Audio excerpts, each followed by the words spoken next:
Hello, everybody. Sorry I'm a couple minutes late. You just don't realize how not being able to work with one foot can really slow you down. But anyway, I'm glad that we're getting together this evening. And I apologize we didn't have the live yesterday, but as you can hear, I'm still a little crackly in the voice. I had a really bad sore throat from the surgery as well as my foot. But enough about that. I've had lots of time to play around with things. And that came in handy because, I placed my holiday order. So lots of really great things in it. One of the things that I made is this really cute treat bag.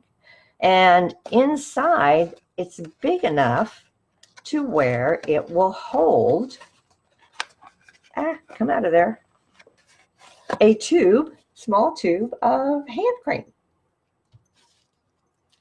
So it's going to be a very popular gift for me to get ready ahead of time to just say an extra thank you to people. And who doesn't like good hand cream, right? So that's what we're going to be making. Hello, Patricia. But I want to change the colorway. Now, I don't know if you've had a chance to look at it or not, but oh my gosh. This beautiful paper feels like frost. On one side, it's foiled and white, or white and foiled, because it's got some that are that way. But look at the photo quality. Papers in here. They are just gorgeous. Oh my gosh, I can't wait to use that one. And so this is what we're going to be using today. I really like the icy tones of the colors that they have in there. And one of my favorite icy colors is purple. So yes, this is what we're going to be using. I even took a sponge dauber and some metallic edged white ribbon and turned it into, I think, a great accent. I sponged it with some purple posy. But this is the paper that we're going to be using today. Is that not beautiful? And we'll use Highland Heather as the base for our treat box. All right, so you don't need a whole lot of things to do this.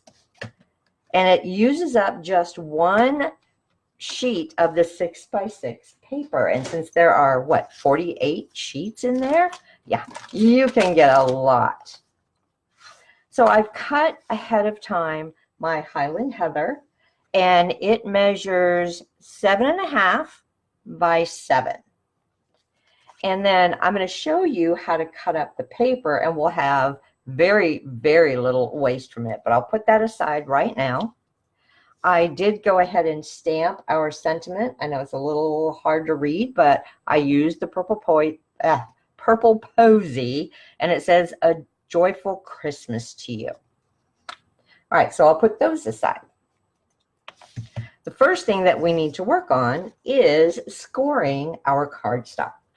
Now let me bring in my scoreboard, my scoring tool here. And with the 7.5 inch side at the top, boy, I really threw this together in a hurry and didn't really get my camera set up, but we'll make it work. And the scoring for this is really super easy. The first score mark we're going to make is at 2 inches. And then our sides of the box are a bit narrower than that. So those are 1.5 inches. So our next score mark is going to be at 3.5. So that's one side. Then we go to the front or back, whichever we end up using for this. Again, that's going to be 2 inches. So 5.5 inches. And then the very last score mark we're going to make is at 7 inches. And that will leave us a 1/2 inch side here that we'll be able to close it up with. Then you're simply going to rotate it once to the right. Now, you can make this, I'm interrupting myself here, but I just thought, you can make this out of out of designer series paper, as long as it's not super thin. If you do that, when you're done scoring the 7.5 inch, your next score mark with it turned around, this is going to be the bottom. So if you have a directional DSP and you're not using cardstock, you'll want the design to go this way. All right, there's just one score mark we need here, and that's at 1.5. Put that aside. Now there's one other piece that we need, and this measures 3 inches by 2 inches, and it's going to make this cute little fold over part that our ribbon will go through. So on the 3-inch side, we just need to score it at 1.5. And that is all of our scoring. So let me just slide this out of the way. And before we get to building the base of our box, we'll be using the scalloped tag topper punch. And this is not the new one, okay? This is the one that we've had out for several years. But with my piece of paper, my 3-inch by 2-inch that I just scored, I'm going to take and slide it all the way in. Turn it over and make sure I've got it straight. There we go. And punch it. Try not to pinch your fingers like I just did. But this is what's going to give us that nice edge when we do the fold over.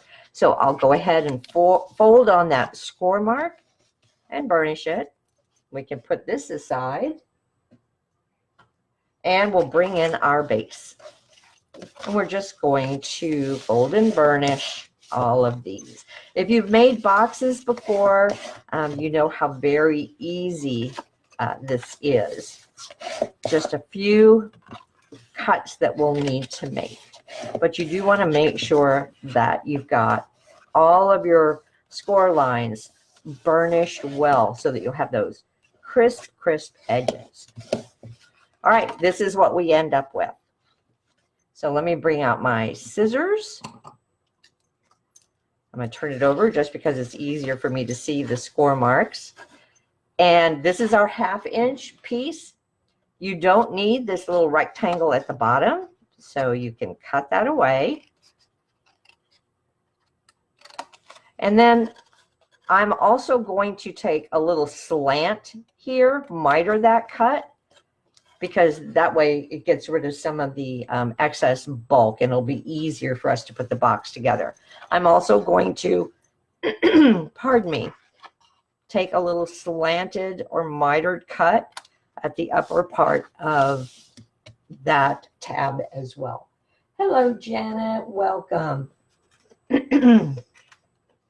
Oh, sorry. I had to take a quick swallow. Then all that's left to do, these are going to be our flaps that close our box. So we're just going to cut straight up. We're not mitering these. If we need to do a little of that after we put it together, we can certainly do it then. But I'm just cutting straight up the score marks. One more. And I say straight up. I've never been good at cutting straight. So we get what we get, right? All right, so there we have it. I'm going to bring out my trusty tear and tape. It's what I like to use for closing boxes. And I'm going to put it right beneath this score line. So we don't want any popped seams. We want it all to lay nice and flat. And then, before I take off the backing on that, I want to determine where my front and back is. So when we close it, this is going to be the back because that's where our seam is. So this will be the front. And the reason I needed to determine that is that this is going to be the last flap we fold over. So I'm going to put some tear and tape on this.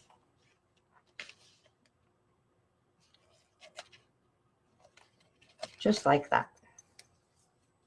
All right. Now let's get to putting this together.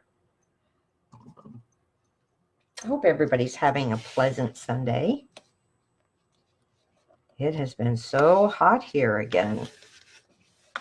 We had a break for a few days, but it didn't really last. So we're back to our hot temperatures.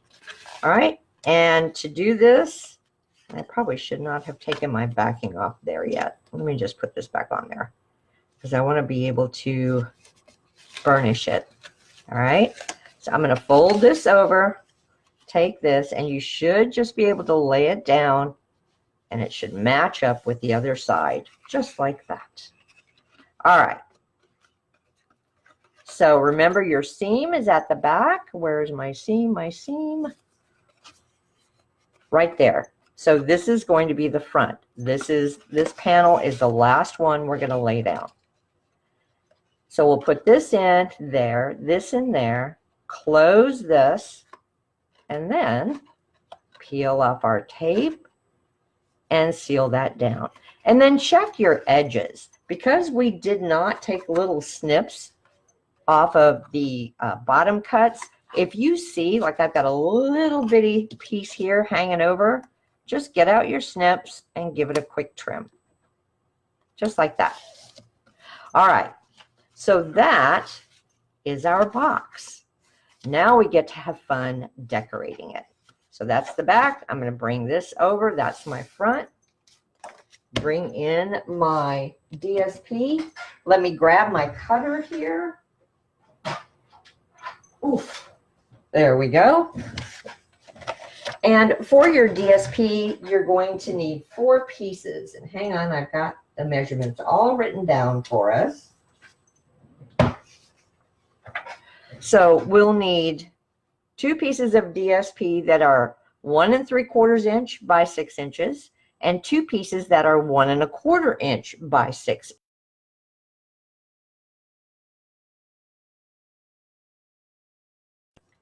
Oh, hang on, guys. My video is doing something weird here. Come on. Don't pause it.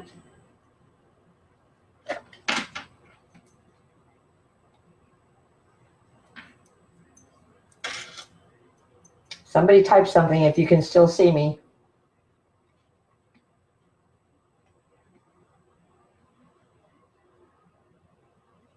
Come on, people. I don't even have it on wireless, so I'm not sure why it's doing this.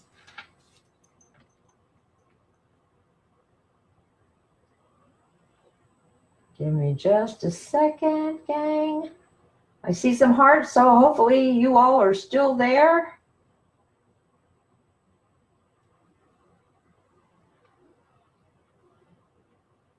Come on, you. Connect. Hello, Jewel. Hi, Kathy. All right. I'm just going to keep on keeping on and hope that you guys can see me.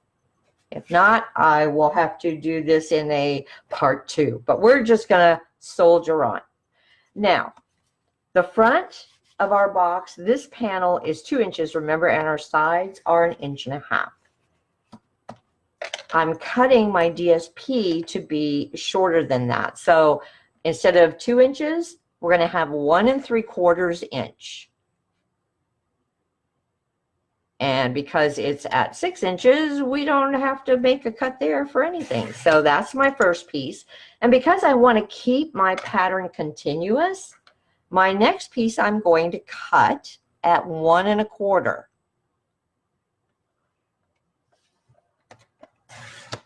All right.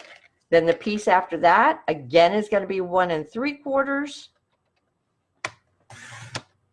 And our last piece already measures the 1 1/4. So we have absolutely no waste by doing this. So that's all the cutting we need to do. And let me just make sure I keep all my pieces and parts in the right spot. But this really makes the box look so nice. And then I'll bring out my liquid glue and we're going to start gluing these things down. So let me check where my back is again. So that's the back. This is the front. you know what I did, gang? I do need to do a little bit of cutting because this is, I forgot we took 1.5 inches off. So really we need it to be 5 1/4 maybe. So let me bring that back in. And I wonder if I put it together on my short edge rather than my long edge. But the beauty is it'll still work. Doesn't matter if you have a little mix up like that.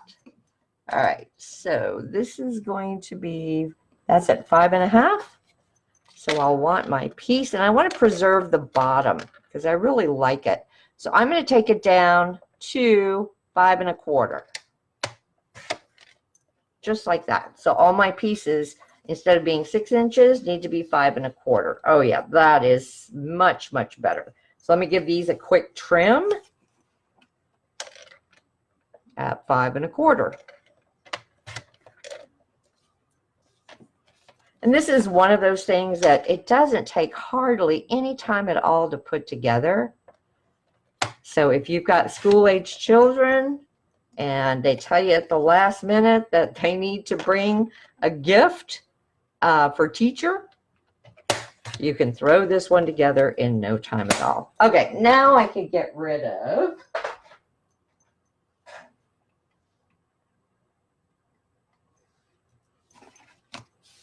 the cutting board, and let's put this together. Now, I like to use liquid glue just because it gives me a little bit of time to wiggle it around if I need to. Also, it's foiled on the back. So we have to have a nice strong glue. And here I want that glue to go as close to the edge as possible because when I pinch in the sides, we don't want it to have gaposis. So let's just see here. And if you're comfortable using your tear and tape to do that, you certainly can do that as well. All right, so let's lay this down and just squidge it to where we want it. And I think right about there. And remember to go in and give it a good press. All right, so that was panel number 1. This should be panel number 2. So we'll glue that one down next. And this is our 1 1/4 one.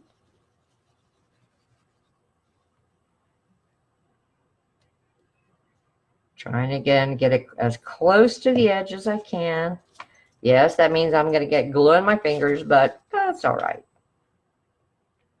And just line it up there. Just like that. We'll give it a good press. So you can see this is coming together really quickly. There's nothing difficult about this at all. All right. So again, we're just going to lay this down. Oh, I need to change the blade on my trimmer. Whew, I got nubbies. All right. We've got one more to do. And then I'm going to show you how to get those tapered sides.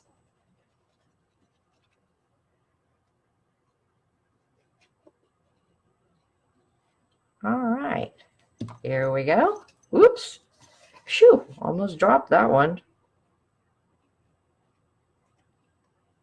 And that is our final piece. Okay. Looks pretty good to me. Now let's work with our top and our ribbon. Now, first of all, if I just do this, it's not going to work, right? Well, what you have to do is we're going to pinch the insides. To do that, I just stick my fingers in between, and with my thumbs, I gently, and gently is the word of the day, coax it to where the top comes together. And if it bulges out like this, you can run your finger down the line there to have that nice indentation. And as you can see, I've got a little bit of gaposis there, so I'll go back and hit that with some more glue once I've got everything together. Now we can go ahead and our top will fit. What I'm going to do is just put liquid glue on this piece here and glue it to the box itself. We want to leave that front flap open. Make sure I've got the back. Yep, that's the back.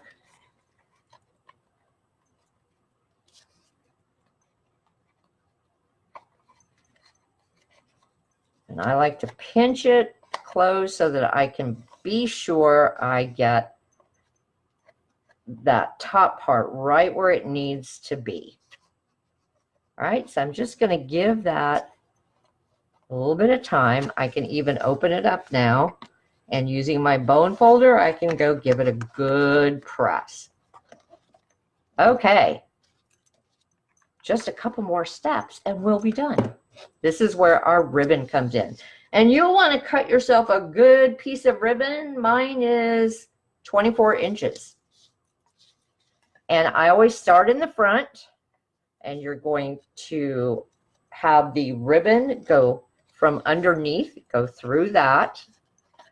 I'm going to hold it closed and then wrap this around the bottom and then hold my tails up. And obviously I've got way more on one side. So I just brought them up. And now is the part where Linda gets to see if she can tie a good bow. So it can be a little bit tricky with this since I'm also using my fingers to hold it shut. But we'll manage. And you want to pull it to where it's down here where your hole is. All right, so pull it tight. And I've always found it easier to tie bows upside down because that way my tails tend to be going in the right direction. So let's just pull that through. And then we can start wiggling our bow around and getting our loops to be the shape, oops, that we want. Boy, I just pulled that one too tight. Dang it. See, I told you, Linda can't always tie a bow well. Make sure that's closed because you want it to be tight. You can even put a little binder clip or something to hold it shut if you find that it keeps popping open while you're trying to tie your bow. All right, let's see if I can be better at it this time. Well, ooh. Come on. Down we go. It's always the last part that gets you, right? Okay, we're going to try this one more time.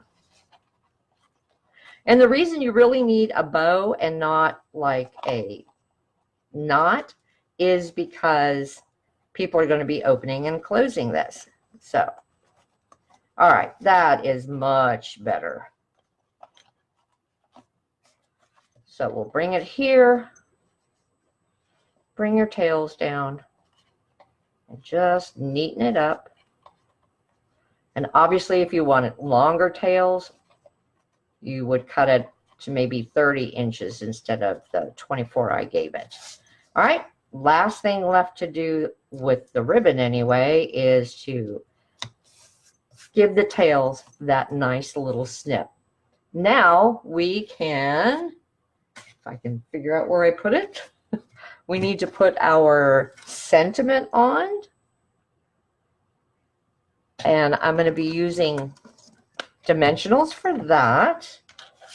But where the devil is my... I just had it. Oh my goodness. See what happens when I throw things together at the last minute? Okay. Did I leave it in the little envelope? No, not in the envelope. And you know, it's so small, it's probably right here staring at me. But I am not seeing it. Did I put you up there? Nope. Well, I'm not going to have you guys hang around while I try and find this silly little thing. But as you can see, it's the same as on this one. So A Joyful Christmas to You. And it uses the smallest of the stitched squares. And then I used the smallest of the layering squares for that nice scallop. You can just barely see it. Put your dimensionals on either side of it and then press it down here. That way you know that your ribbon is still going to flow, so it won't get caught. But that is really all about, or all there is, I should say. And I really love using the papers, the frosted papers with it. I just think it's so beautiful. And you know, you don't even have to necessarily have it be Christmas. You could have it be any kind of a winter occasion. You certainly could put happy birthday or something like that on there. Or not even put a sentiment at all. It looks lovely, even just by itself. All right, so those are the two that I made. So go out there, now that you saw how very easy it is to make these. And yep, I did use the 7-inch side instead of the 7.5 inch. So it's a little bit shorter, but hey, that's okay. It still looks great. All right, who has questions? Oh, well, thanks, Kathy. Thank you, Patricia. I really love it too. All right, well, if you are a demonstrator for Stampin' Up, you probably have put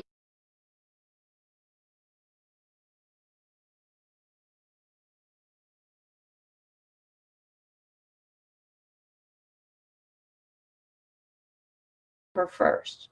Now, if that's too far away, no worries. You can join Stampin' Up as a demonstrator for $99, and you can pick, I think it's $139 worth of goodies. And yes, the winter catalog is among that. So you might consider that. If you have any questions at all about ordering or about making these boxes, just drop me a note in the comment section below, and I will be more than happy to respond to you. If you don't have a demonstrator to get your winter catalog from, drop me a note and I'll make sure that I get a catalog out to you. All right, well, thanks for joining this last minute Facebook Live. And I hope you all have a wonderful week ahead, and we'll go back to our regular Saturday nights at 8 p.m. Eastern Time. So see y'all then. Bye-bye now.